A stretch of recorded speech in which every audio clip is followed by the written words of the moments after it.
আমি একটা আমের আচার করেছিলাম। ওই আমের আচার সাথে এখন আমি একটা জিনিস অ্যাড করব, যেটা আমরা আগে খেয়েছি কিন্তু এই জিনিসটা অনেকেই জানে না, অধিকাংশ মানুষই জানে না যে এই সাজনারও আচার হয়।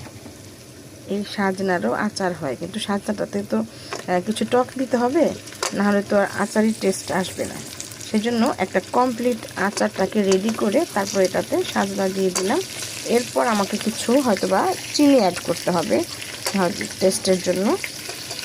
তো আগে আমি এটা দিয়ে এটাকে খুব ভালো করে মিশিয়ে নেব এবং খুব অল্প আঁচে এটাকে সেদ্ধ করব।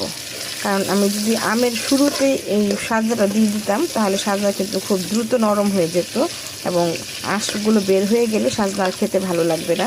সেজন্য আচারটা হয়ে যাওয়ার পরই সাজনা অ্যাড করব এবং এরপরে অল্প, আচার তো বেশিক্ষণ জাল হলে আর সমস্যা নেই, এই জন্য আমি অল্প আঁচে এটাকে একটু একটু করে জাল করব। করতে করতেই এটার ভেতরে আচারের টেস্টটাও ঢুকে যাবে, টক মিষ্টি ঝাল সব কিছু ঢুকে গিয়ে একটা মজার একটা সাজনার আচার হয়ে যাবে।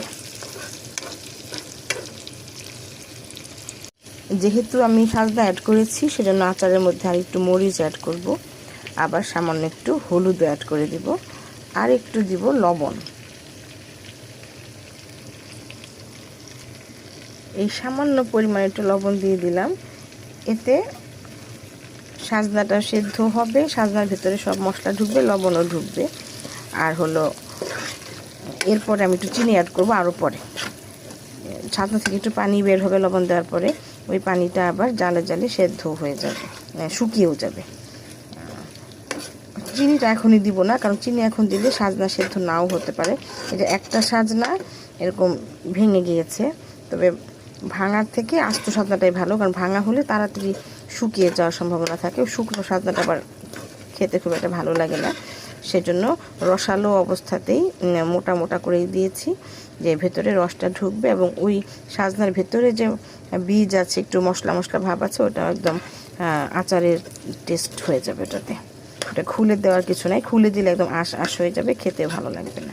এখন শুধু আমাকে অল্প আঁচে জাল করতে হবে। আপনাদেরকে পরের কী অবস্থা হলো শেষমেশ ওটাও আপনাদেরকে পরে দেখাবো ইনশাআল্লাহ। তবে এই হলো সাজনার আচারের ফাইনাল লুক। সাজনার কালারটা চেঞ্জ হয়ে গেছে, এখন আর কাঁচা ভাবটা নেই, যেহেতু বেশ কয়েকদিন জাল হয়েছে অল্প অল্প করে, আর ভেতরে একদম আচারের পুরো ফ্লেভার আর আচারের টেস্টও ঢুকে গেছে।